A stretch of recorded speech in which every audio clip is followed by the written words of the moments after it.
Om Shanti. English translation of VCD number 1642.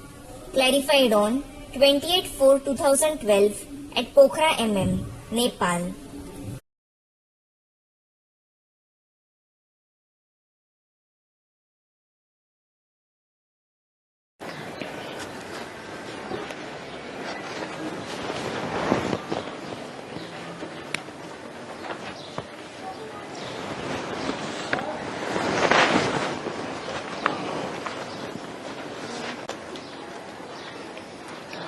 Om Shanti. Om Shanti. रात्रि class चल रहा था। 7 जून 1966। The night class dated 7th June 1966 was going on. दूसरे page के मध्य में बात चल रही थी। The topic being discussed in the middle of page 2 was, तुम पत्थर के पहाड़ को फेंक देते हो और सोने के पहाड़ को स्थापन कर रहे हो। तुम you throw the mountain of stone and are establishing the mountain of gold. पत्थर का पहाड़ है कलयुगी दुनिया, The mountain of stone is the Iron Age world. और सोने का पहाड़ है गोवर्धन पर्वत। And the mountain of gold is the Govardhan mountain. भक्ति मार्ग में तो उन्होंने पत्थर का पहाड़ बनाई दिया है। In the path of bhakti, they have made a mountain of stone. वास्तव में है संगम युग की बात। It is actually about the confluence age. तुम 16,000 गोप गोपियां सोने का पहाड़ बनते हो। You 16,000 gopis form the mountain of gold.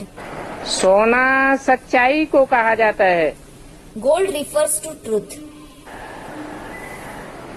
Govardhan पहाड़ की बहुत पूजा होती है। The Govardhan mountain is worshipped a lot. पूजा का आधार पवित्रता है। Purity is the basis of worship. तुमने ही राजयोग सीख करके पवित्रता को धारण किया है। It is you who learned Raj Yoga and assimilated purity. तो तुम्हारी पूजा होती है। So you are worshipped. बाकी उस पत्थर के गोवर्धन पहाड़ पर फेरी पहनने की बात नहीं है। As for the rest, it isn't about circumambulating that Govardhan mountain of stone. ये तो तुम सोने का पहाड़ उठाते हो। You lift the mountain of gold. क्योंकि तुम कंगाल भारत को सरताज बनाते हो। It is because you turn insolvent Bharat into the crown of the head. आज भारत कंगाल है ना। Today, Bharat is insolvent, isn't it? विदेशों से भीख मांगता रहता है ना। It keeps seeking alms from the foreigners, doesn't it? यही भारत आने वाले कल में सारी दुनिया का सरताज होने वाला है। This very Bharat is going to become the crown of the whole world in the near future. तो बाप कहते हैं, So, the father says, अब तक तुम जो कुछ पढ़े हुए हो whatever you have studied so far, वो सब भूल जाओ। forget all of that.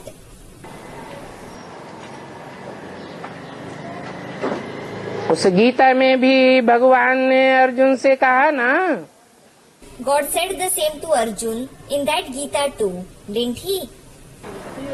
ये वेद शास्त्र पढ़ने से मैं नहीं मिलता हूँ। One doesn't attain me by studying these Vedas scriptures. Hey Arjun, O Arjun, तू इनको भूल जा। forget them. कोरा कागज बन जा। Become a blank paper. सिर्फ मुझे जान, और मेरी रचना को जान। Just know me and my creation. तो रचना के आज मध्य अंत को जानना है। So, you must know the beginning, middle and the end of the creation. पवित्र बनना है और बाप को याद करना है। You must become pure and remember the Father. ऐसा करेंगे तो भूलें चूकें खत्म हो जाएंगी। If you do so, you will stop making mistakes and errors. बाकी पत्थर के पहाड़ की कोई बात नहीं है। As for the rest, it isn't about a mountain of stone. गुनाह तो तुमने कल्प कल्प किए हैं। You have made grave mistakes every cycle. इतने गुनाह किए हैं जो बताए नहीं सकते। You have made so many grave mistakes that I can't put them in words. तुमको सजा माफ करानी है If you want to have yourself pardoned, तो तुम बाप को याद करते रहो। keep remembering the Father. इसमें आशीर्वाद आदि की बात नहीं है। Blessings etc. don't work here. यहाँ की रस्म, यहाँ की रिवाज दुनिया से न्यारी है। The rites and rituals of this place is beyond the world. इसलिए भक्ति मार्ग में कहते हैं बाबा तुम्हारी गति मति न्यारी है। जिसको तुम ही जानो और न जाने कोई। This is why it is said in the path of bhakti, Baba, your ways and directions are unique, which only you can know and no one else can. कोई भी गुरु गोसाई आदि से अथवा वेद शास्त्र पढ़ने से कोई की भी सदगति नहीं हो सकती। No one can attain Sadgati through any guru, holy man etc. or by reading the Vedas and scriptures. 2500 वर्ष की हिस्ट्री तुम्हारे सामने है। The history of 2500 years is in front of you. गुरु गोसाई की दुर्गति होती गई, दुनिया की दुर्गति होती गई। Gurus, holy men and the world at large kept undergoing downfall. वेद शास्त्र पढ़ते पढ़ते सबकी मेंटेलिटी नीचे गिर गई। Everyone's mentality continued to fall, reading the Vedas and scriptures. काम क्रोध लोभ मोह अहंकार बढ़ते ही जाते हैं। Lust, anger, greed, attachment and ego keep on escalating. इसलिए कहता हूँ This is why I say, कि तुम कोई भी भूल करते हो whenever you make any mistake, तो तुम भक्त हो। you are a devotee. स्वर्ग में तो देवताओं से कब कोई भूल नहीं होती है। In heaven, deities never make any mistake. क्यों नहीं होती है? Why not? है क्योंकि वहाँ तुम ज्ञान के सार में टिके हुए हो। It is because you are stable in the essence of knowledge there. ज्ञान का सार ही है ज्योति बिंदु आत्मा। The very essence of knowledge is, I the soul am a point of light. आत्मिक स्थिति में टिकने से कोई भूल नहीं होती है। You don't make any mistake when you are soul conscious. भूलें होती ही तब है जब तुम देहभान में आते हो। You make mistakes only when you become body conscious. बाप कहते हैं The Father says, किसको भी दुख नहीं देना है। never give sorrow to anyone. देहभान में आकर के ही दुख देते हैं। It is when you become body conscious that you give sorrow. दुख देंगे तो दुखी होकर के मरेंगे। If you give sorrow, you will die sorrowful. Dharmaraj के बहुत डंडे खाने पड़ेंगे। You will have to suffer a lot of beatings from Dharmaraj. इसलिए कब भी किसी को दुख नहीं देना है। This is why you must never give sorrow to anyone. बाप तो सुख देने आते हैं ना। The Father certainly comes to give joy, doesn't he? बाप को कहा ही जाता है सुखदाता। He is as such called the giver of joy. बाप प्यार का सागर है, He is the ocean of love. कभी किसी को दुख नहीं देते हैं। He never gives sorrow to anyone. और जो भी आत्माएं हैं सुखदायी भी बनती हैं तो दुखदायी भी बनती हैं। All the other souls become joy giving and then sorrow giving too. क्यों? Why? और आत्माएं दुखदायी क्यों बन जाती हैं? Why do the other souls become sorrow giving? क्योंकि देहभान में आती हैं। It is because they become body conscious. मैं तो कभी देह धारण नहीं करता, I never take on a body. मेरी देह होती ही नहीं है, I don't have a body at all. मैं कभी देह के बंधन में नहीं बंधता। I am never bound in the bondage of the body. मुझे विदेही कहा जाता है। I am called Videhi, that is, the one without a body. इसलिए दुखहर्ता सुख करता है। This is why I am the giver of joy and the remover of sorrow. तो तुमको भी दुख करता थोड़े ही बनना है।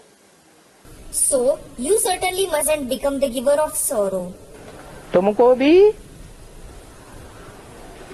सुख देने वाला देवता बनना है। You too have to become a deity who gives joy. तुम हो ही व्यास के बच्चे सुखदेव।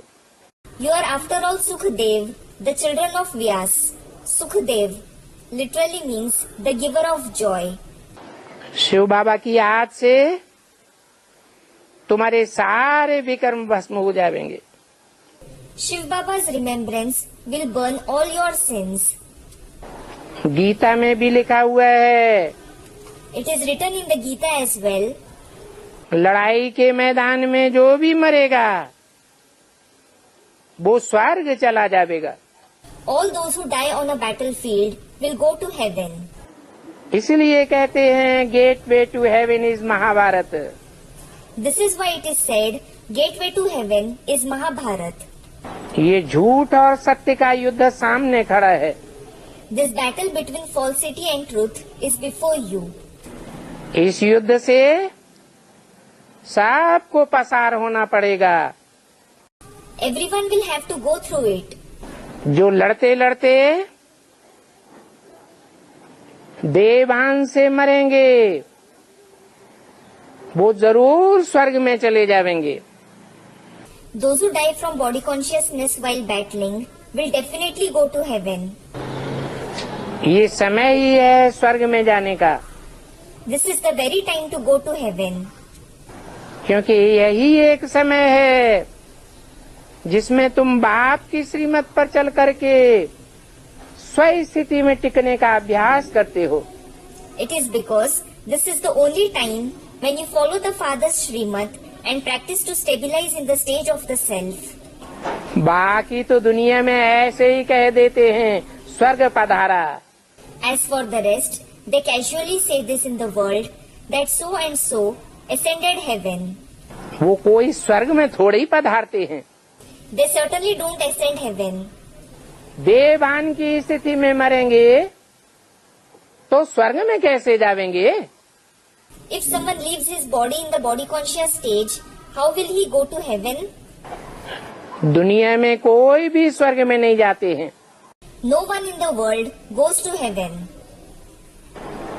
स्वर्ग में जाने का किसी को रास्ता ही पता नहीं है। No one knows the way to go there. वो रास्ता तो एक ही बाप बताता है Only the one Father shows the way to go there. कि स्व स्थिति में टिक जाओ तो तुम स्वर्गवासी हो जाएंगे।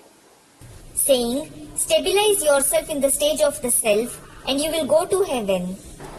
ये इस कल्प का अंतिम समय है।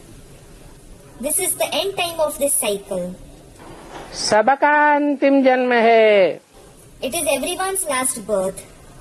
इसलिए कहा जाता है शिव बाबा को याद करो।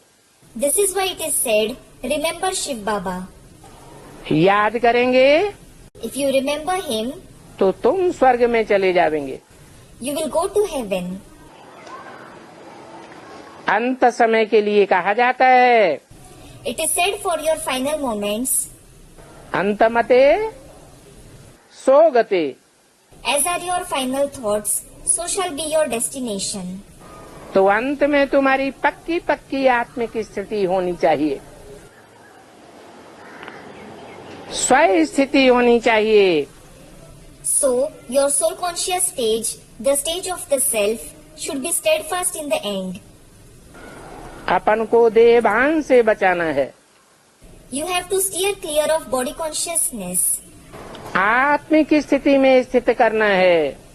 and stabilize yourself in the soul conscious stage. ये ब्राह्मण जीवन बहुत अमूल्य जीवन है। This Brahmin birth is absolutely invaluable क्योंकि इस ब्राह्मण जीवन में ही तुम बच्चों को प्रैक्टिकल में बाप मिला है। because it is in this Brahmin birth that you children have found the Father in practice. इसलिए अमूल्य जीवन है। So it is invaluable life. कोई बीमारी आदि भी आती है तो तंग नहीं होना चाहिए। Also when you fall ill etc., you shouldn't feel annoyed. ये तो 63 जन्म के किए हुए कर्मों का भोग सामने आता है। They are karmic sufferings of the 63 births that rise before you. इस कर्म भोग से धर्मराज के दंडों से बचेंगे। You will be spared from the beatings of Dharmaraj because of them. ये बीमारी आदि का कर्म भोग भी भोगना भी अच्छा है, It is good to undergo karmic sufferings through diseases etc. too. क्योंकि धर्मराज के डंडे खावेंगे Because if you suffer the beatings of Dharmaraj, तो पद कम हो जाएगा। you will be demoted. बीमारी आदि में कर्म भोग भोगेंगे, पाप भोगेंगे तो तुम्हारा पद कम नहीं होगा। If you endure karmic sufferings, sins, through diseases etc., you won't be demoted. इसलिए कहते हैं बीमारी आदि में तंग नहीं होना। This is why he says, don't be annoyed if you fall ill etc. Shiv बाबा को याद करते रहेंगे If you keep remembering Shiv Baba, तो तुम्हारे जन्म जन्मांतर के पाप भस्म हो जाएंगे। your sins of many births will be destroyed. Shiv बाबा की याद में मर भी जावे Even if you die in Shiv Baba's remembrance, तो कितना फायदा है। you will be benefited so much. ये समय है ही स्वर्ग में जाने का। This is the time to go to heaven. Shiv बाबा तो सदैव स्व स्थिति में स्थित रहने वाला है। Shiv Baba is the one who is always stable in the stage of the self. तो जैसी स्थिति में शरीर छोड़ेंगे वैसी ऊंची स्टेज प्राप्त करेंगे। As is your stage when you leave your body, you will attain a high position accordingly. अभी तो तुम जानते हो Now you know, ये नरक की दुनिया खत्म हो जानी है, this world of hell is about to end. तो जितना हो सके बाप को याद करना है। So, you must remember the Father as much as possible. अगर विकार में गए If you indulge in vices, तो खेल खलास हो जाता है। the game is over. विकार का नाम ही है विपरीत कर्म। The very name of vices, vikar, is wrong action, viparit karma. बाप ने जो कर्म सिखाए हैं The actions that the Father has taught, उन्हीं कर्मों को करना है। you have to perform only them. तो तुम बच्चों को पाप से बहुत डरना चाहिए। So, you children should be very afraid of sins. उसमें भी Even in that, विकार में जाने से तो बहुत बचना है। you must strictly steer clear of indulging in vices. ये काम महाशत्रु है, This lust is the bitterest enemy. इसलिए कहते हैं This is why he says, कि कर्म इंद्रियों से ऐसा कोई पाप नहीं करना है। You mustn't perform any of such sins through the karmendriya. मनसा में आता है If it is limited to the mind, तो इतनी कोई बात नहीं है। it is still not a big issue. मनसा संकल्पों में तो माया बहुत तंग करेगी, Maya will certainly trouble you a lot through the thoughts of the mind. परंतु युद्ध क्षेत्र से भागना नहीं है। But don't flee from the battlefield. ये माया का युद्ध है। This is a battle against Maya. उन्होंने तो स्थूल युद्ध दिखाई दिया है, हिंसक लड़ाई दिखाई दी है। They have shown a physical battle, a violent war. तो इस माया के युद्ध में बहुत मेहनत है। So, this battle against Maya involves a lot of hard work. इस ज्ञान मार्ग में कभी भी साक्षात्कार की आस नहीं रखनी है।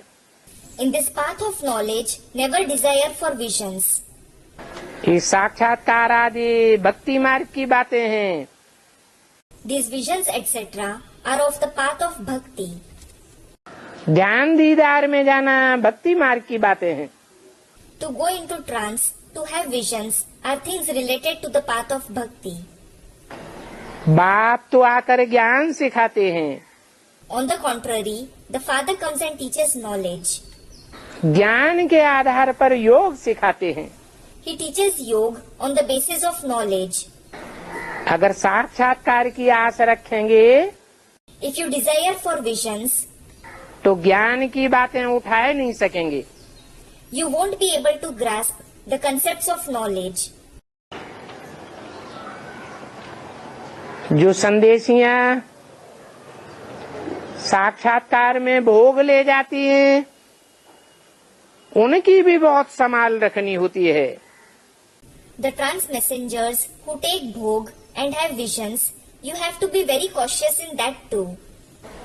क्योंकि इस ध्यान दीदार से, साक्षात्कार से, भोग आदि से कोई फायदा नहीं है। It is because going in trance, having visions, offering bhog, reap no benefit. परंतु भक्ति मार्ग में ये भोग आदि की रस्म रिवाज चलती चली आ रही है। But these traditions and customs of offering bhog, etc., has been going on in the path of bhakti. इसलिए साक्षात्कार में भी जाती हैं। This is why they have visions too. परंतु इन बातों से कोई फायदा नहीं है। But they reap no benefit through them at all. फायदा है ही बाप और षष्ठ चक्र को जानने में। There is benefit in only knowing the Father and the world cycle. तो कब भी ख्याल नहीं करना चाहिए कि हमको साक्षात्कार हो। So, you should never think that you should have visions. इस साक्षात्कार की बातों में कोई भी फायदा नहीं है। Visions are of no benefit.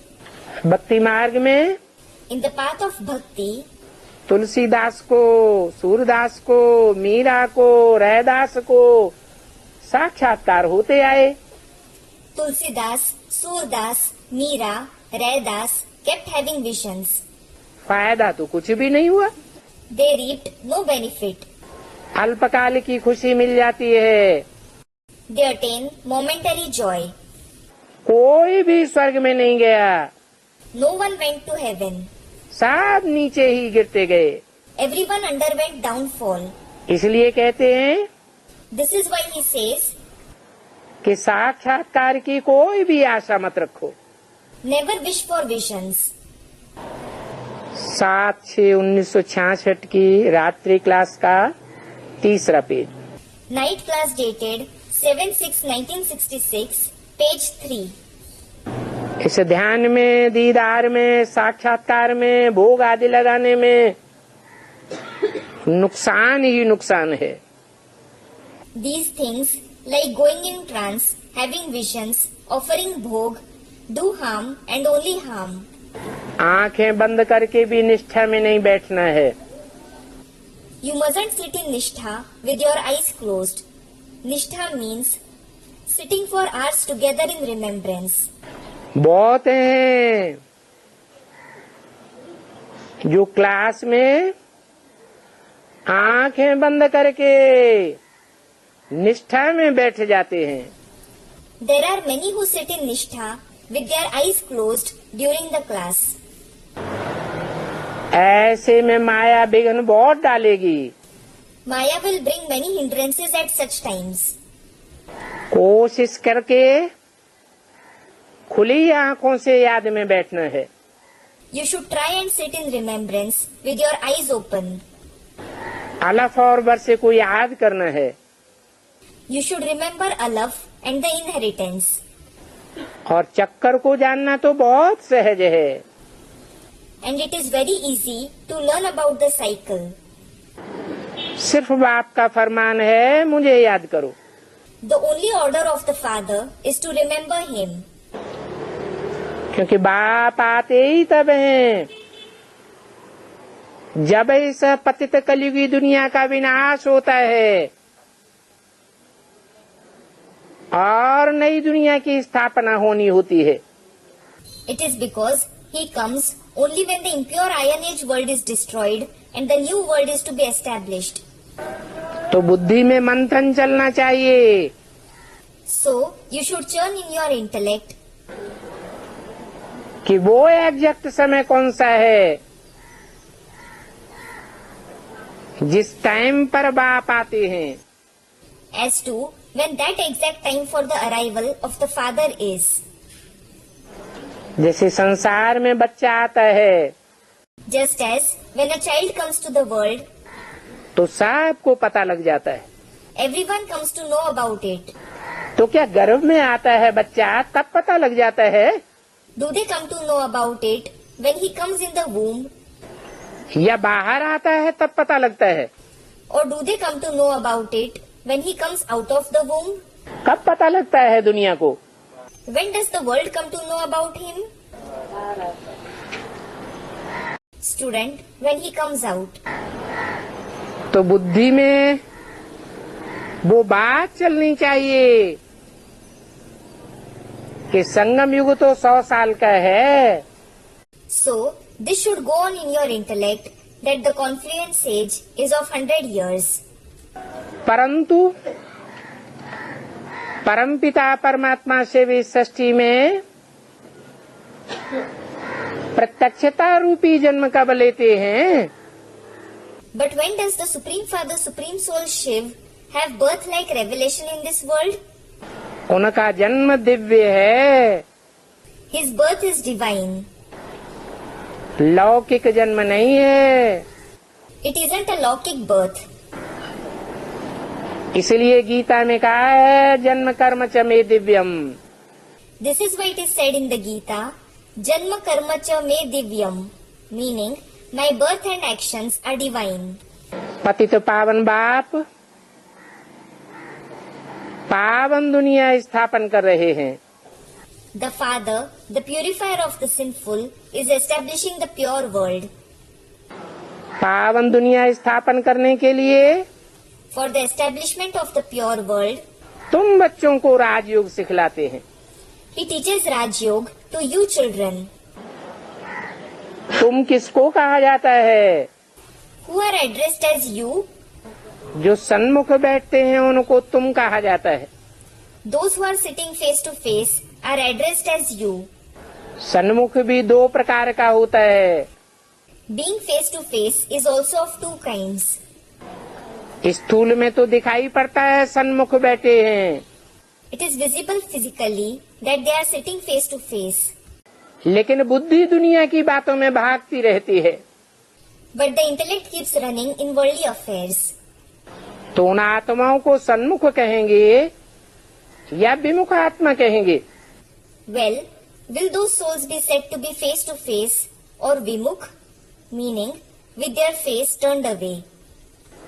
सन्मुख होते हुए भी विमुख हो गए। They became vimukh despite being face to face. तो सन्मुख कौन है? So, who are face to face? जो शरीर से सन्मुख होते हुए भी मन बुद्धि के साथ बाप के साथ सन्मुख हैं। Those who are face to face through the body, along with being face to face with the Father, through the mind and intellect. संकल्प मात्र भी बाप के विमुख संकल्प नहीं चलाते हैं। They don't have thoughts that are vimukh to the fathers, even at the level of thoughts. उनको कहेंगे सन्मुख। It is they who are called face to face. वाचा से विपरीत हो गए, If they are against him through words, कर्मेंद्रियों से विपरीत कर्म कर लिया, or if they perform actions against his directions through the karmendriya, तो सन्मुख कैसे कहे जाएंगे? how will they be called face to face? तो बाप कहते हैं So the father says, ये बहुत समझने की बातें हैं। this is something to understand very deeply. मैं तुम बच्चों को समझाता हूँ, I explain to you children, उन दूसरे धर्म वाले बच्चों को नहीं समझाता हूँ, not to those children of the other religions. इनको भी नहीं समझाता हूँ, इनके फॉलोअर्स को भी नहीं समझाता हूँ। I don't explain to this one or his followers either. किनको? Who? इनके माने ये जो बाजू में बैठा हुआ है। This one refers to the one sitting beside him. जब ये मुरली चल रही थी माउंट आबू में, When this Murli was being narrated in Mount Abu, तो शिव बाबा के बाजू में कौन बैठा हुआ था? who was sitting beside Shiv Baba? है? ब्रह्मा की सोल बैठी हुई थी। The soul of Brahma was sitting beside him. इसलिए ब्रह्मा के लिए कहते हैं मैं इनको भी नहीं समझाता हूँ। This is why he says for Brahma, I don't explain to this one either. इनके कान पहले सुनते तो हैं, Shiv Baba's words fall on his ears first. सबसे जास्ती इनके कान सुनते हैं, It is he who listens to it the most. परंतु ये बच्चा बुद्धि है। But he has a childlike intellect. कौन? Who? ये कृष्ण की आत्मा अंतिम जन्म में बच्चा बुद्धि है। This soul of Krishna in his last birth has a childlike intellect. इसलिए भक्ति मार्ग में This is why in the path of bhakti, Krishna बच्चे के रूप में ज्यादा पूजा होती है। Krishna is mostly worshipped as a child. Krishna बच्चा है। Krishna is a child. जरूर इस कृष्ण बच्चे को जन्म देने वाला कोई बाप भी होगा। There must certainly be a father who gives birth to child Krishna. बाप समझदार होता है। A father is wise. इसलिए कहते हैं This is why it is said, कि शिव बाबा बुद्धिमानों की बुद्धि है। Shiv Baba is the intellect of the intellectual ones. ये बड़ी समझने की बातें हैं। This is something to understand very deeply. तो पक्का कर लो कि शिव बाबा को याद करना ये शिव बाबा की नौकरी है। So, make it firm that remembering Shiv Baba is the employment of Shiv Baba. मैं इस नौकरी का जितना भारी उजूरा देता हूँ, इतना उजूरा तुमको दुनिया में कोई भी नहीं दे सकता। No one in the world can pay you as much as I do for this employment. वो तो नौकरी करते हैं, They pursue a job एक जन्म का उजूरा मिलता है। and are paid for one birth. मैं तो जन्म जन्मांतर का उजूरा देता हूँ, And as for me, I pay you for many births. क्योंकि याद से तुम बहुत बड़ा काम करते हो। It is because you do a great job by being in remembrance. सारी दुनिया का वायुमंडल बनाते हो। You create the atmosphere in the entire world. याद से वायुमंडल बनता है ना। The atmosphere is created through remembrance, isn't it? कैसा वायुमंडल बनता है? What kind of an atmosphere is created? है अशुद्ध वायुमंडल बनता है या शुद्ध वायुमंडल बनता है? Is an impure or a pure atmosphere created? मेरी याद में जो वायुमंडल बनता है वो एवर प्योर वायुमंडल बनता है। The atmosphere that is created while being in my remembrance is an ever pure atmosphere. क्यों? Why? औरों की याद से एवर प्योर क्यों नहीं बनता? Why doesn't it become ever pure through the remembrance of others? क्योंकि मैं एवर प्योर हूँ It is because I am ever pure.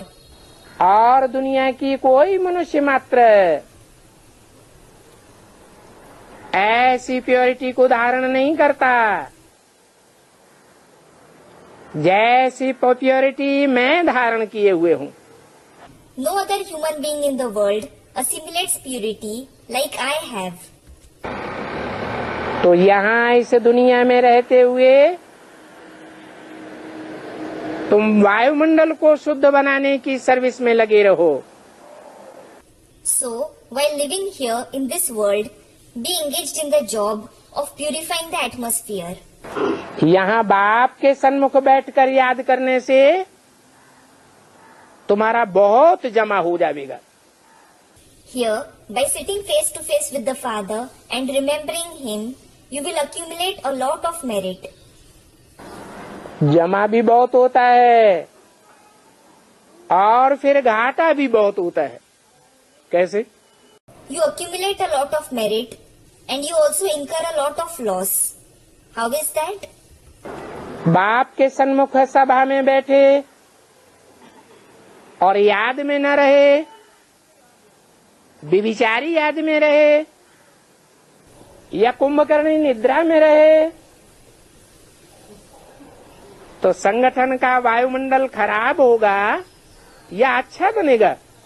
Suppose you are sitting face to face with the Father in a gathering and you aren't in remembrance. You are either having adulterous remembrance or sleeping in the slumber of Kumbhakaran. Will the atmosphere of the gathering be spoiled or will it become good? खराब हो जाएगा। It will be spoiled. दुनिया वाले भी कहते हैं The worldly people also say, संघौ शक्ति कलौ युगे। Sanghau Shakti Kalha Yuge. कलयुग में संगठन की बड़ी भारी शक्ति होती है। It means in the Iron Age there lies great power in unity. दूसरी कहावत है The other proverb is, अकेला चना भाड़ नहीं फोड़ सकता। a single gram can't break the oven. It means a single person can't accomplish a great task. अकेला शिव बाबा भी क्या करेगा? What will even Shiv Baba do all by himself? तो यहाँ तुम जब संगठन में बैठते हो So when you sit in the gathering here, तो बाबा की अच्छी रीति याद में बैठना चाहिए, you should sit in Baba's remembrance nicely. नहीं तो बहुत डिससर्विस का पाप चढ़ जाता है। Otherwise, you burden yourself with a lot of sin for committing this service. सभा में बैठे और आराम से सो गए If you sat in the gathering and slept peacefully, तो कुंभकर्णी पाप बनेगा या नहीं बनेगा? will you be burdened with the sin for becoming a Kumbhakaran or not? Ravan के भी पाप होते हैं There are sins of Ravan और कुंभकर्ण द्वारा पाप होते हैं। and also sins made to be committed by Kumbhakaran. वैसे यहाँ बैठकर बाप की याद में रहने से तुम्हारा जमा बहुत होगा। Likewise, you accumulate a lot of merits by sitting in the Father's remembrance here. बहुत बहुत फायदा होगा। You will reap great benefit. इतना जमा करना है जो 21 जन्म तक तुम खाते रहेंगे। You have to accumulate so much that you will keep using it for 21 births. ये तुम्हारी बड़ी सच्ची कमाई है। This is your completely true earning. अच्छा, बच्चों को good night. Acha, good night to the children.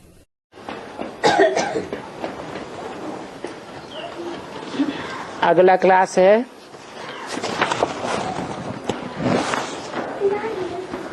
रात्रि क्लास 8 जून 1966।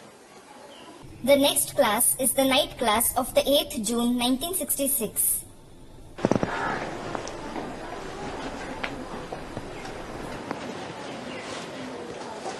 उस लौकिक दुनिया के सन्यास में और तुम ब्राह्मणों के सन्यास में बहुत फर्क है। There is a vast difference between the sannyas of that Laukic world and you Brahmins. क्योंकि तुम बच्चे हो राज ऋषि। It is because you children are Raj Rishis, that is royal sages, Raj Yogi. Raj Yogis. ऋषि तो वो सन्यासी भी होते हैं, Those sannyasis are also Rishis, that is sages. क्योंकि ऋषि पवित्र को कहा जाता है, A pure one is called a Rishi, परंतु वो हठ योग पूर्वक पवित्रता को धारण करते हैं। but they assimilate purity by the means of Hatha Yoga. जबरियन कर्मेंद्रियों को हठ योग में ढकेलते हैं। They force their karmendriya in Hatha Yoga. और तुम तो सहज राजयोगी हो, And as for you, you are easy Raj Yogi. तुमको जबरियन कर्मेंद्रियों के कर्म से निरत नहीं किया जाता है। You aren't forced to stop the actions of the karmendriya. तुम सहज सहज बाप की याद में रह करके कर्मेंद्रियों के आकर्षण से परे हो जाते हो। You stay in the Father's remembrance and go beyond the attraction of the karmendriya easily. क्योंकि याद में रहने से तुम्हारी कर्मेंद्रियां शीतल हो जाती हैं। It is because by being in remembrance, your karmendriya become cool. जो कर्मेंद्रियां शीतल हो जाती हैं, वो विकारों की वो मार नहीं मारती हैं जो आसुरी रावण संप्रदाय विकारों की मार मरते हैं और मारते हैं। The karmendriya which become cool don't become excited because of vices like the demonic community do and make others do. उनका हठ योग मिथ्या है Their Hatha Yoga is false और तुम्हारा राजयोग सच्चा है। and your Raj Yoga is true. वो तो बाप को सर्वव्यापी कह देते हैं, They call the Father omnipresent. इसलिए बाप को न जानने के कारण This is why, because of not knowing the Father, ब्रह्म को अथवा ईश्वर को सर्वव्यापी समझ लेते हैं। they consider Brahma or God to be omnipresent. ये उनका मिथ्या हट है। That is their false Hatha Yoga. दूसरी बात है, वो शरीर को बहुत तकलीफ देते हैं। There is one more thing. They strain their body a lot. क्या करते हैं? What do they do? वो योगा योगा किस बात को कहते हैं? What do they call yoga? हैं? शरीर के आसन लगाते हैं, उसको योग कह देते हैं। They call the rigid physical postures they practice yoga. उसमें शरीर को बहुत तकलीफ होती है। The body undergoes a lot of distress in it. प्राणायाम चढ़ाते हैं, श्वास रोक देते हैं, They practice breathing exercises. They hold their breath. हर बात में उनका हठ योग ही हठ योग है। Everything they do is related to Hatha Yoga. तो तुम राज ऋषि हो। So, you are Raj Rishi. राजाई प्राप्त करने के लिए राजयोग सीखते हो, You learn Raj Yoga to attain kingship. परंतु हठ योगी नहीं हो। But you aren't a Hatha Yogi. जो राज ऋषि होते हैं वो राजयोग ही सिखाते हैं। Raj Rishis teach only Raj Yoga. उस राजयोग से तुम जन्म जन्मांतर के राजा बनते हो।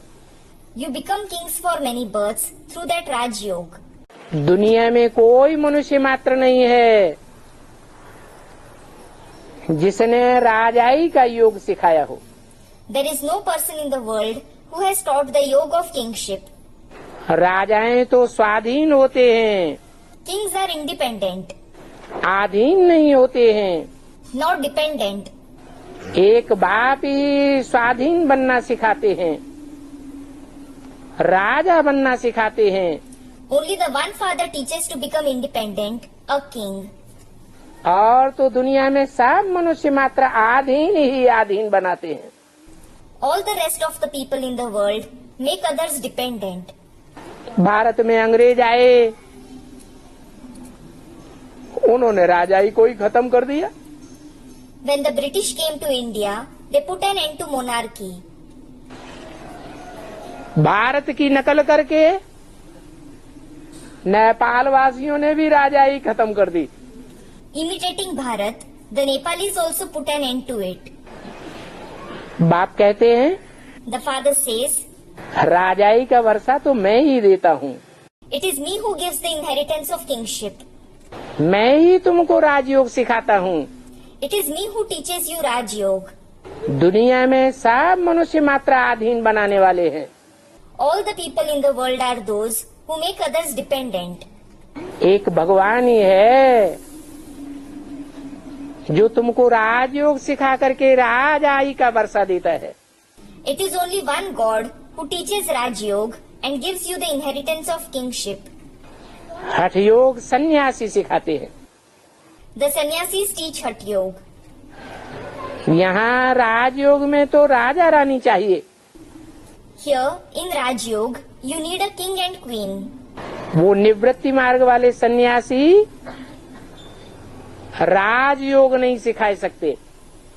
Those sannyasis of the path of renunciation can't teach Raj Yoga. राजाएं प्रवृत्ति मार्ग वाले होते हैं, या कोई सन्यासी भी राजा हुआ? Do kings follow the household path, or has a sannyasi ever been a king? सन्यासी निवृत्ति मार्ग वाले हैं या प्रवृत्ति मार्ग वाले हैं?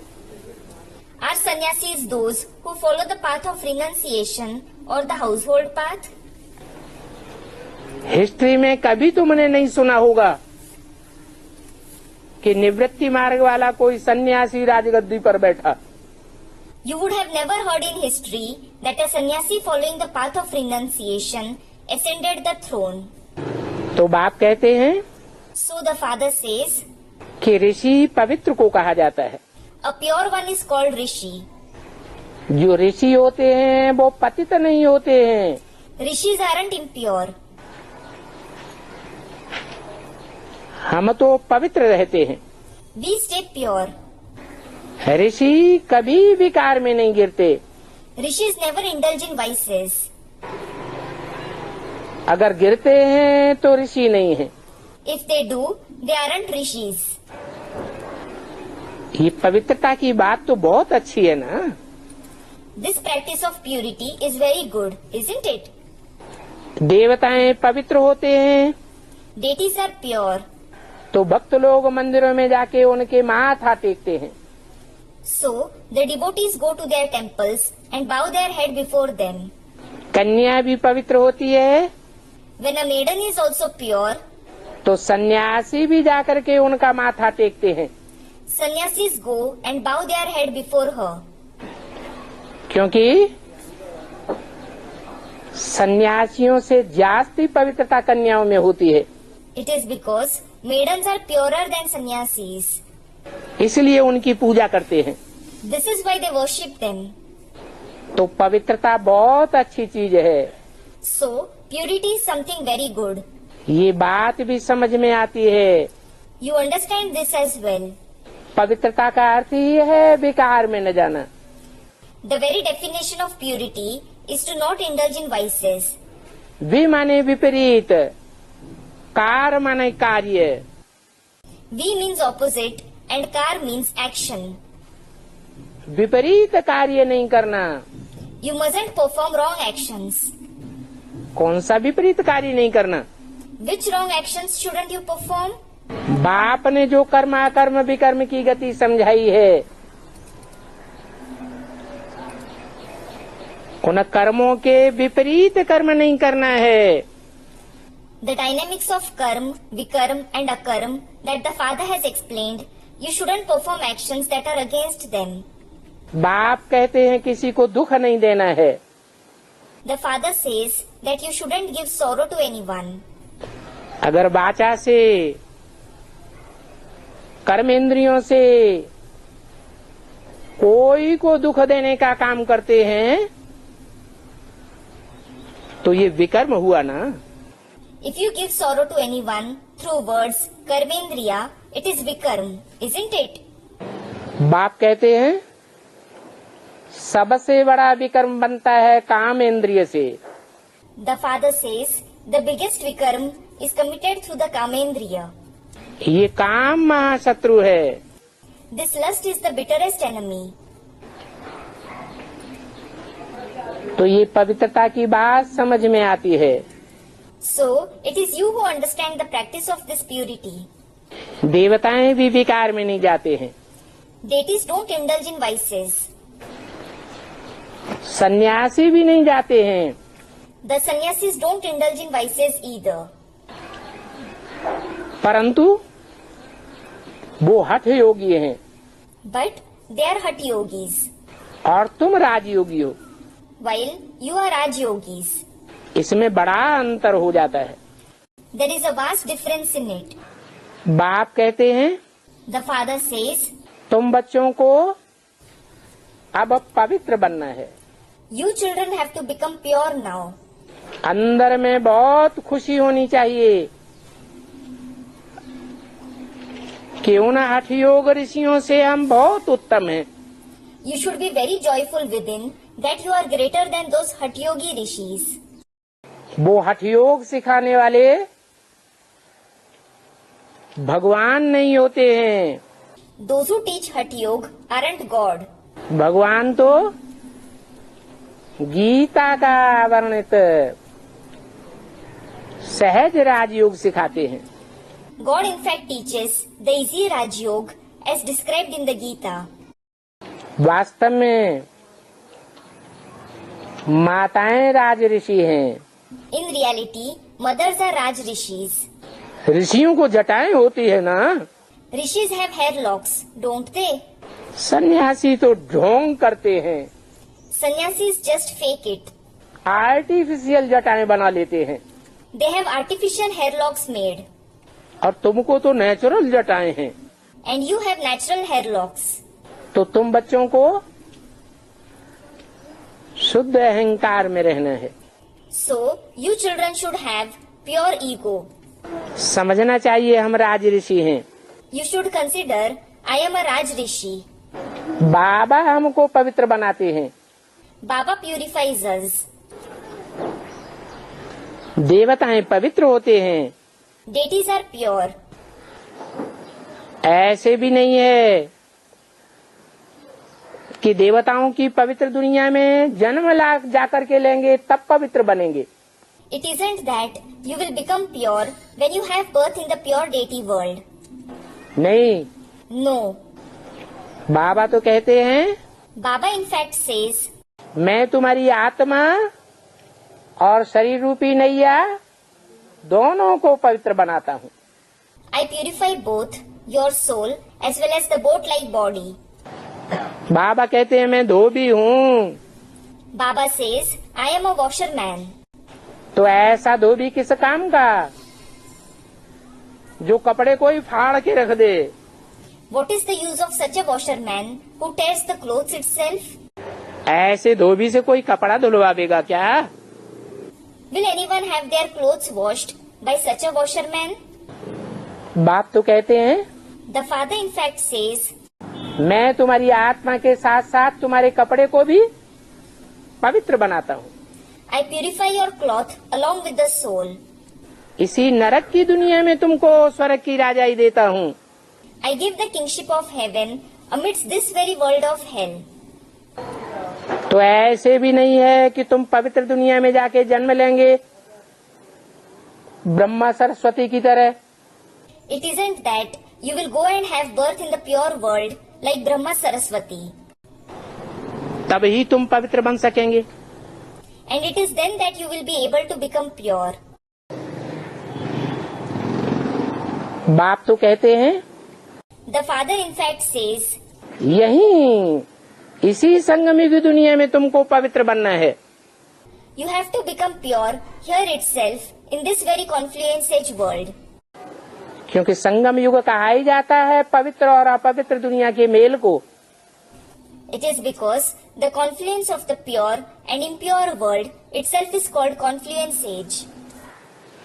कलयुगी दुनिया है अपवित्र और जो सतयुगी नई दुनिया का फाउंडेशन संगम युग में पड़ता है वो है स्वर्णिम संगम युगी दुनिया। The Iron Age world is impure, and the foundation of the Golden Age new world that is laid in the Confluence Age is the Golden Confluence Age world. उसमें भी पवित्र बनने बगैर नहीं जा सकेंगे। Without becoming pure, you won't be able to go there either. ये संगम युग है ही पवित्र बनने का युग। This Confluence Age is the very age of becoming pure. ऐसे नहीं कि सतयुग कोई पवित्र बनने का युग है। It isn't that the Golden Age is the age of becoming pure. नहीं, No. यहाँ के लिए ही भक्ति मार्ग में गाया गया है, हे पतित पावन आओ। It is sung in the path of bhakti for this very place. O purifier of the impure, come. तो मैं आता ही तब हूँ जब ये सारी दुनिया पूरी पतित बन जाती है। So, I come only when the whole world becomes completely pure. कौन से युग में पतित बनती है? कलयुग में ही पतित बनती है। In which age does it become completely impure? It becomes completely impure in the Iron Age itself. उन्होंने तो दिखाई दिया है कि भगवान हर युग में जन्म लेते हैं। They have shown that God has birth in every age, संभवामि युगे युगे। saying, Sambhavami yuge yuge.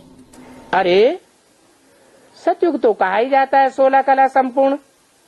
Array, the Golden Age is as such called, complete with 16 celestial degrees. Treta भी 14 कला संपूर्ण है। The Silver Age is also complete with 14 celestial degrees. उस युग में मैं क्यों आऊंगा?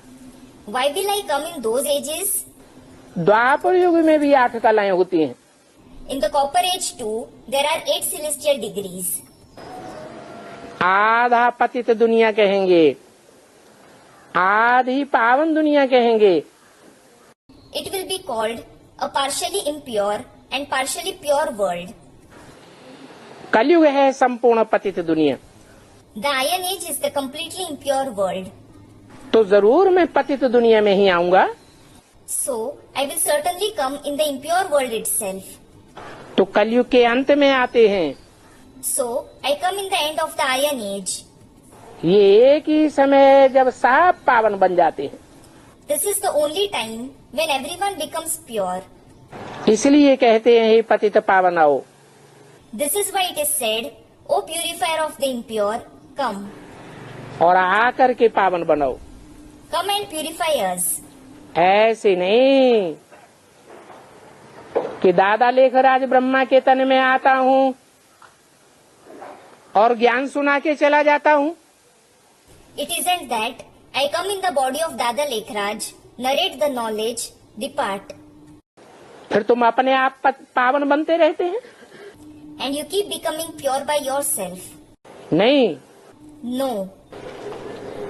ऐसे तो जितने धर्म पिताएं आए इस दुनिया में, जितने पंडित महात्माएं आए, सन्यासी आए, सब आकर के गाल बजा के चले गए।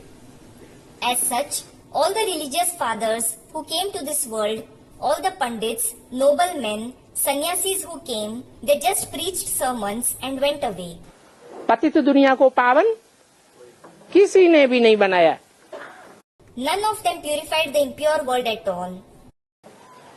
तो ऐसे नहीं है कि मैं ब्रह्मा के तन में आकर वेदवाणी सुना करके चला जाता हूँ। So, it isn't that I come in the body of Brahma, narrate the Vedvani and depart. नहीं, No, तुम इसलिए नहीं बुलाते हो भक्ति मार्ग में so you don't call me for that in the path of bhakti, कि हे पतित पावन आओ, saying, O purifier of the impure, come. आकर के ज्ञान सुनाओ। Come and narrate the knowledge. ऐसे कहते हो क्या? Do you say that? क्या कहते हो? What do you say? मुझे बुलाते किस लिए हो? Why do you call me? बुलाते ही हो हम पतितों को आकर पावन बनाओ।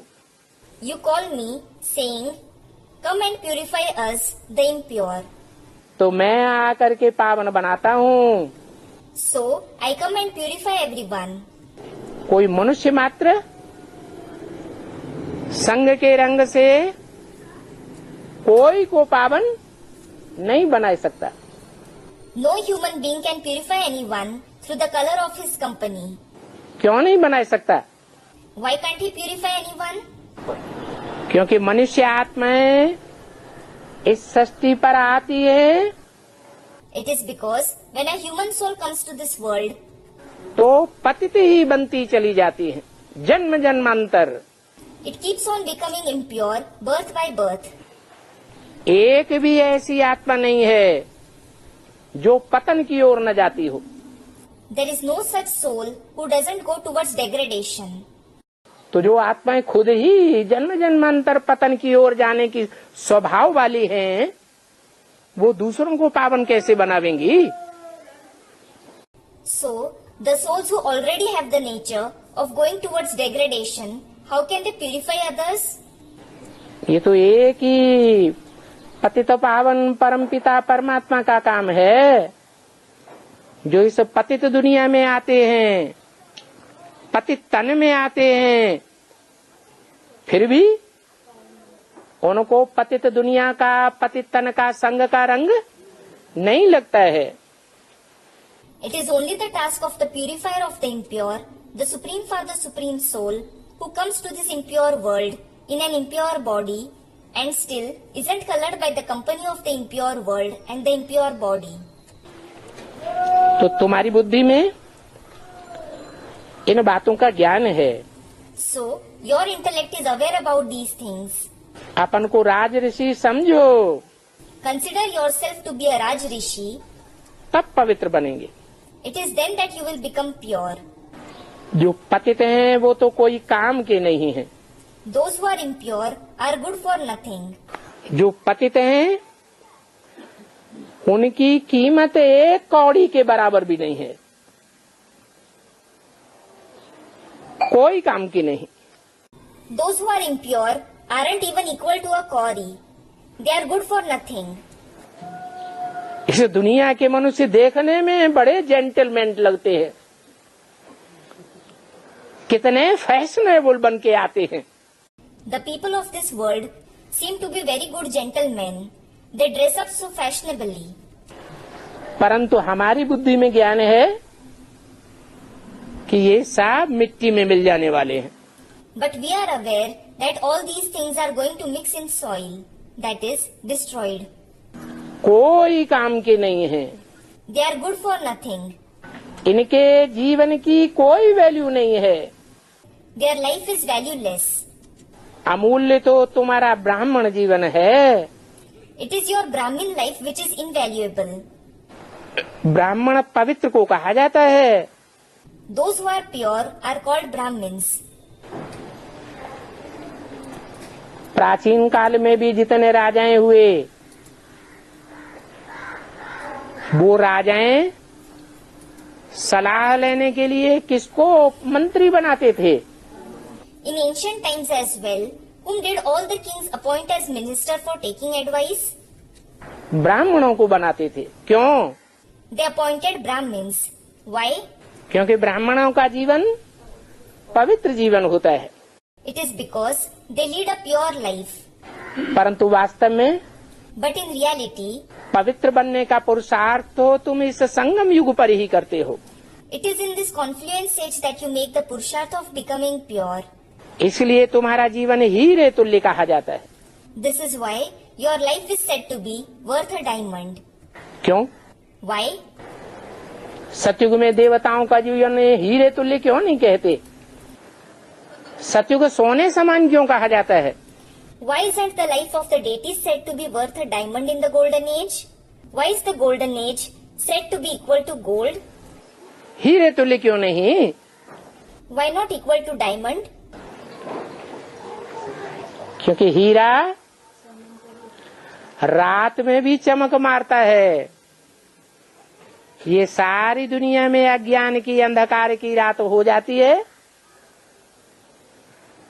तब तुम आसमान के सितारों की तरह धरती के चैतन्य सितारे बन करके सारी दुनिया में चमक मारती हो, रोशनी मारती हो ज्ञान की। It is because a diamond shines even during night time. When there is the darkness of ignorance in this whole world, you shine and sparkle with light of knowledge as the stars of the earth in the whole world, like the stars of the sky do. जैसे आसमान के ऊंचे सितारे Just as the distant stars in the sky, उन सितारों को ऊंची दृष्टि से देखते हैं ना, people look upon them, don't they? कि ऐसे नीची दृष्टि से देखते हैं। Or do they look down on them in this way? ऐसे ही तुम धरती के चैतन्य सितारों को सारी दुनिया बड़ी ऊंची दृष्टि से देखेगी। Similarly, the whole world will look very high upon you living stars of the earth. वो आसमान के सितारे भी 9 लाख कहे जाते हैं, Those stars of the sky are said to be 9 lakh. और तुम आत्मा रूपी सितारे भी 9 लाख हो, And you star-like souls are also 9 lakh, जो सारी दुनिया में ज्ञान की रोशनी की चमक मारेंगे। who will shine with the light of knowledge in the whole world. इसलिए तुम्हारा जीवन हीरे तुल्य कहा जाता है, This is why your life is said to be worth a diamond. क्योंकि तुम जन्म जन्मांतर हीरो पार्टदारी का साथ देने वाले हो।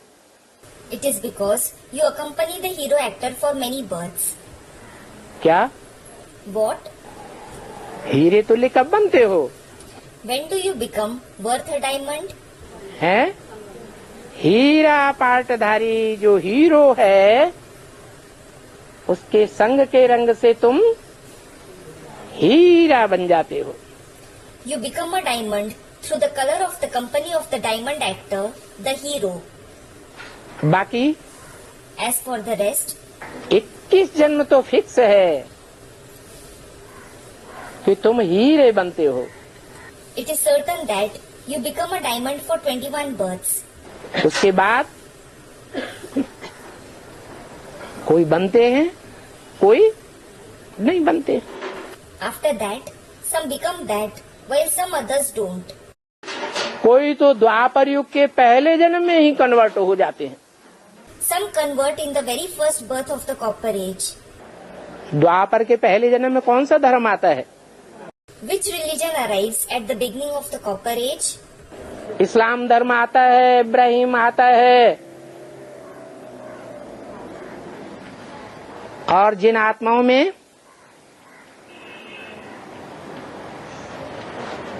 पवित्रता की रोशनी नहीं रहती है, उनको कैप्चर कर लेता है। The Islam arrives, Abraham arrives, and he captures the souls who don't have the light of purity. तो फिर संग के रंग में आ जाते हैं। Then they fall victim to the color of his company. तो तुम 21 जन्म हीरे तुल्य बनते हो, So you become worth a diamond for 21 births. परंतु नंबरवार But number wise, ये ब्राह्मण जन्म बहुत दुर्लभ है। this Brahmin birth is very rare. तो इस जन्म का बहुत कदर रखना है। You must value it a lot. इस ब्राह्मण जन्म में ही हम 21 जन्म का वर्षा लेंगे। You will take the inheritance of the 21 births in this very Brahmin birth. Shiv बाबा कहते हैं, Shiv Baba says, ये 21 जन्म का वर्षा लेने वाले मेरे बच्चे हैं। it is my children who take the inheritance of the 21 births. ऐसा क्यों? Why so? है, कम जन्म का वर्षा लेने वाले हैं, वो मेरे बच्चे नहीं हैं। Those who take the inheritance of fewer births aren't my children. क्या? What? पूरे 21 जन्म का वर्षा लेने वाले, Those who take the inheritance of the complete 21 births, सत्युग त्रेता में जन्म लेने वाले मेरे बच्चे हैं। those who have birth in the golden and the silver age are my children. तो त्रेता के अंत में 10 करोड़ होंगे, वो सब भगवान के बच्चे नहीं हैं। Well, there will be 100 million souls in the end of the silver age. Aren't all of them the children of God? क्यों नहीं है? Why not? अरे कोई कारण है? Arey, is there some reason? है? हाँ, संगम युग पर जिन्होंने बाप से पूरा राजयोग का वर्षा नहीं लिया है, पूरी पढ़ाई नहीं पढ़ी है, वो 20 जन्म लेंगे, 20 से कम जन्म लेंगे। Student, they didn't study the complete knowledge from the father. Yes, in the confluence age, those who didn't take the complete inheritance of Raj Yoga, who didn't study the complete knowledge, they will have 20 births or fewer than that. ऐसे कम जन्म लेने वाली आत्माएं, कम पढ़ाई पढ़ने वाली आत्माएं द्वापर युग से दूसरे जन्मों में, दूसरे धर्मों में कन्वर्ट हो जाएंगी। Such souls who have fewer births, who study less, will convert to another religion from the copper age. Bharat को, भारतवासियों को धोखा दे जाएंगे। They will betray Bharat and the Bharatvasis. Bharat का नाम बदनाम कर देंगी। They will bring shame upon the name of Bharat. तुम तो पूरे 21 जन्म लेने वाले मेरे बच्चे हो। You are my children who have complete 21 births. तुम जानते हो You know, कि जो देवता बनते हैं सत्युग त्रेता में, those who become deities in the golden and silver age, वो ही द्वापर युग से कन्वर्ट होते होते हिंदू कहलाते कहलाते और धर्मों में चले जाते हैं। convert from the copper age, call themselves Hindus and go to other religions. दूसरे धर्म के कोई भी कन्वर्ट नहीं होते हैं। None of those from the other religions convert. वो अपने धर्म के पक्के होते हैं। They are firm in their religion. Convert कौन होते हैं? Who convert? हैं? जो यहाँ संगम में कच्चे ब्राह्मण बनते हैं, वो ही सत्युग त्रेता में कच्चे देवता बनते हैं, कम जन्म लेने वाले, कम कलाओं वाले, और वो ही द्वापर युग से कन्वर्ट होते जाते हैं। वो ही सत्युग त्रेता में जो यहाँ संगम में कच्चे ब्राह्मण बनते हैं, वो ही सत्युग त्रेता में कच्चे देवता बनते हैं, कम जन्म लेने वाले, कम कलाओं वाले, और वो ही द्वापर युग से कन्वर्ट होते जाते हैं। Those who become weak Brahmins here in the confluence age, they themselves become weak deities who have fewer births, fewer celestial degrees in the golden and the silver age, and they themselves keep converting from the copper age.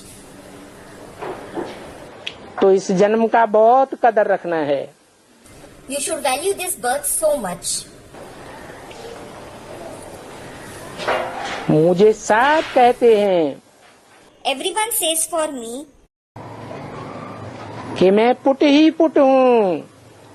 I only have sons. Brahma तो लकड़ी है। Brahma is wood, that is lakdi. क्यों? Why? Brahma को लक्कड़ क्यों कह दिया? Why was Brahma called wood? हैं? हाँ, लक्कड़ बुद्धि है। Student, wooden intellect. Yes, he has a wood-like intellect. दूसरी बात, The other thing is that Brahma तुम्हारी बड़ी माता है ना? Brahma is your senior mother, isn't she? इनको लड़कियां ही लड़कियां हैं। He has just daughters, ladkis. क्या? What? ब्रह्मा को लड़कियां ही लड़कियां हैं और मेरे को लड़के ही लड़के।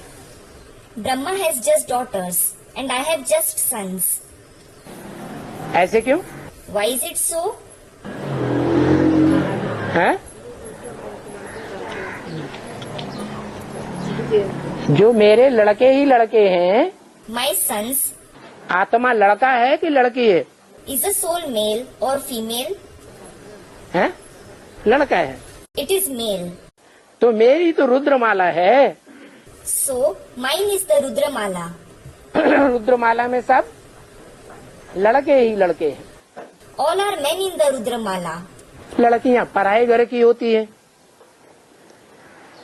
और लड़के Daughters belong to another's house. And what about sons? हैं? लड़के तो अपने घर में रहते हैं। Sons stay in one's own house. तो तुम बच्चे आत्मा रूपी बच्चे हो। So, you children are children like souls. आत्मिक स्थिति में टिकने वाले हो, You are those who stabilize in the soul conscious stage. इसलिए लड़के हो। This is why you are sons. तुम सब वर्षा लेने के हकदार हो। You are all rightful to take the inheritance. काहे का वर्षा? What inheritance? हाँ, लड़कियां कौन सा वर्षा नहीं प्राप्त करेंगी? What inheritance won't the daughters take?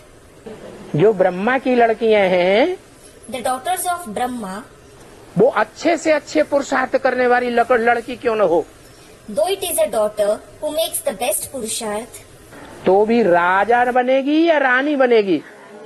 will she become a king or a queen? राजा स्वाधीन होता है या रानी स्वाधीन होती है? Is a king independent or is a queen independent? है? राजा स्वाधीन होते हैं और रानियां फिर भी राजा के अधीन होती हैं। A king is independent and a queen is nevertheless subordinate to the king. तो ब्रह्मा की सब लड़कियां हैं। So all are just daughters of Brahma. Vijayamala के मणके तो बनेंगी, They will become the beads of the Vijay Mala, लेकिन बाप के वर्षे के राजाई के अधिकारी नहीं बनेंगे। but they won't become rightful to the father's inheritance, kingship. और तुम And what about you? है? तुम राजाई के अधिकारी बनते हो। You become rightful to kingship. इसलिए कहते रहते हैं बच्चों, बाप को याद करो तो तुम्हारे विकर्म विनाश हो जाएंगे। This is why he keeps saying, children, keep remembering the father, then your Vikram will be destroyed. ये नहीं कहते ब्रह्मा को याद करो।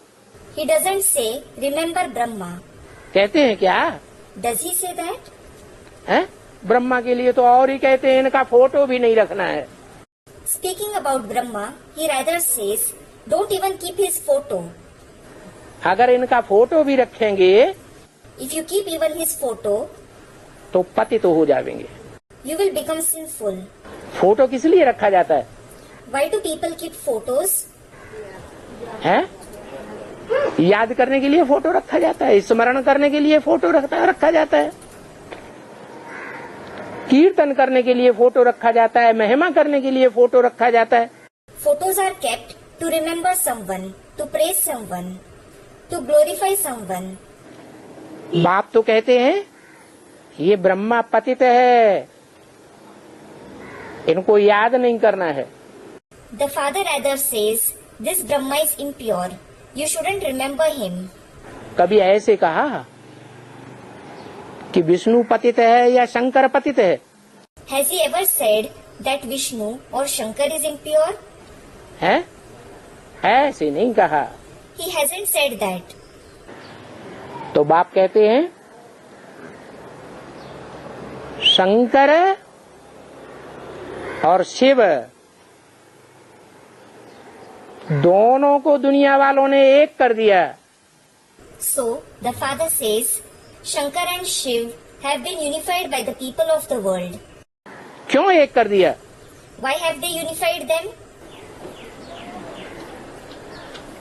क्योंकि बाप जब आते हैं It is because when the father comes, तो बच्चों को नंबरवार आप समान बनाते हैं। He makes the children equal to himself, number wise.